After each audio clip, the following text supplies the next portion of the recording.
आज जो कहानी है वह हम बचपन से सुनते हाय जुलेखा की कहानी। इश्क, जुनून और हकीकत का सफर। मिस्र का आलीशान महल, संग ए मरमर की चमचमाती हुई दीवारें, सुर्ख मखमली पर्दे और मोतियों से जड़े हुए झूमर। इस शानो शौकत के बीच एक औरत जो रानी तो थी मगर फिर भी अंदर से तन्हा। वो थी जुलेखा, अजीज ए मिस्र की बीवी। उसे सब कुछ हासिल था, दौलत, हुस्न, शानो शौकत, मगर एक चीज जो उसे कभी न मिली वो थी सच्चा इश्क। अजीज ए मिस्र की बीवी होते हुए भी उसके दिल में एक खालीपन था। जब उसका शौहर एक नौजवान गुलाम को घर लाया तो उसकी नजरों ने पहली बार ऐसा नूर देखा जिसे देखकर उसकी धड़कनें तेज हो गईं। वो कोई आम नौजवान नहीं था बल्कि हजरत यूसुफ अलैहिस्सलाम थे, हुस्न और पाकीज़गी की मिसाल। ये आप हमारे चैनल इस्लामिक स्कूल ऑफिशियल पर सुन रहे हैं। ऐसी और वीडियो के लिए सब्सक्राइब करें जो कि फ्री है। जब इश्क जुनून बन जाए, जुलेखा ने यूसुफ अलैहिस्सलाम को महल में पनाह दी, उनकी परवरिश की, मगर उनके नूर को देखकर उसका दिल बेकाबू होता चला गया। वो चाहती थी कि यूसुफ भी उसकी तरफ वही झुकाव महसूस करें जो वो उनके लिए रखती थी, मगर ऐसा कभी ना हुआ।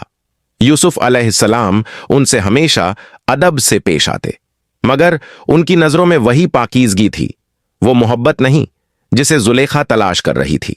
इश्क जब हद से बढ़ जाए तो जुनून बन जाता है। वो दिन जब साजिश रची गई, एक दिन जब महल में कोई नहीं था, जुलेखा ने दरवाजे बंद कर दिए। वो अपने सबसे हसीन लिबास में थी, बाल खुलकर उसके कंधों पर बिखरे हुए थे। उसने सुर्ख होंठों से मुस्कुराते हुए यूसुफ अलैहिस्सलाम को बुलाया और धीमी आवाज में कहा, यूसुफ, अब तो कोई नहीं है, हम और तुम अकेले हैं, मेरे पास आओ। हजरत यूसुफ अलैहिस्सलाम का जिस्म कांप उठा।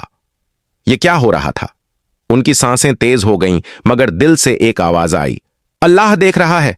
उन्होंने घबरा कर कहा, मैं अल्लाह की पनाह मांगता हूं, और वहां से भाग निकले।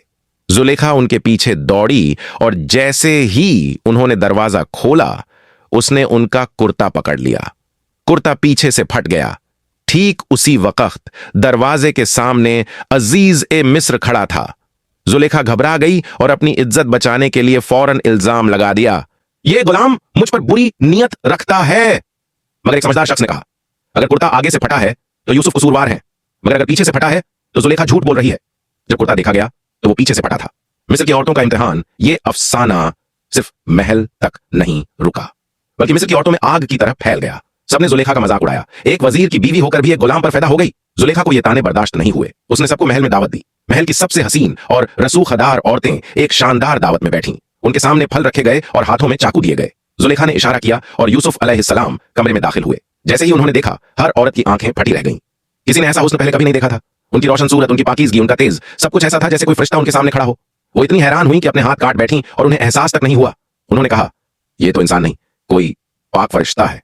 जुलेखा ने मुस्कुराकर कहा, अब समझी, यही वो शख्स है जिस पर तुम मुझे इल्जाम देती थी। मैं इसे हर हाल में पाना चाहती थी, मगर इसने मुझे ठुकरा दिया। वक्त गुजरा। हजरत यूसुफ अलैहिस्सलाम कैद में गए, फिर वजीर बने, मगर जुलेखा की कहानी वहीं नहीं रुकी। कहत अकाल पड़ा। जुलेखा की दौलत चली गई, उसका रुतबा छिन गया, उसकी जवानी ढल गई। अब वो शहजादी नहीं रही जिसकी हुकूमत चलती थी। अगर आपको ये वीडियो अच्छी लगी तो प्लीज़ लाइक करें, सब्सक्राइब करें। अगर इस पे लाइक ज़्यादा आ गई तो इंशाल्लाह नेक्स्ट पार्ट